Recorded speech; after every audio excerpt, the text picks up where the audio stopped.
Please consider becoming a patron of MythVision Podcast. You'll get early access to every video, including this amazing one, and you can ask me personal questions, private message me, anything you'd like.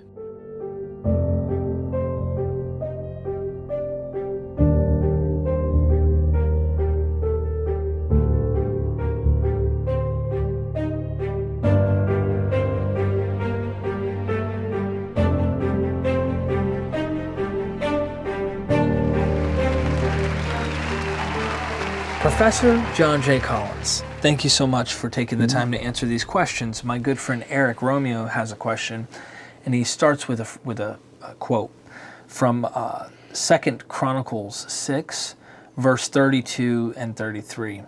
As for the foreigner, and this is a prayer of Solomon, as for the foreigner who does not belong to your people Israel, but has come from a distant land because of your great name and your mighty hand and your outstretched arm, when they come and pray toward this temple, then hear from heaven your dwelling place. Do whatever the foreigner asks of you, so that all the peoples of the earth may know your name and fear you, as do your own people Israel, and may know that this house I have built bears your name.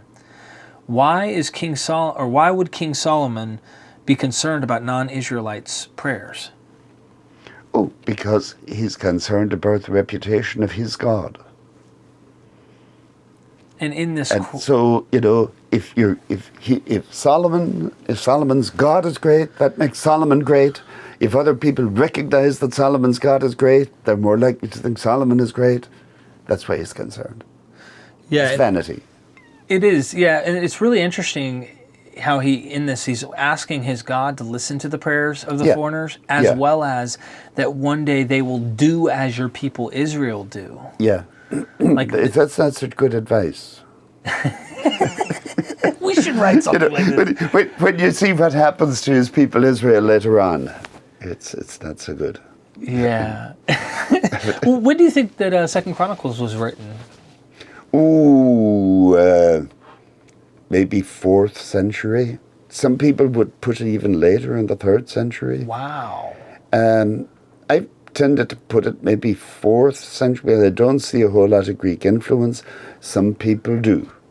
Huh. This might be why it's also picturing like going into the Hellenistic age. It might have this picture that's more broadened. Yeah. Interesting. It might, but I think, there was probably always a strand that wanted all the other people to come and worship their God. And they probably did the same in their own pantheon. So interesting. Yeah. Well, thank you for taking the time to answer that. Okay. Thanks for the question, Eric.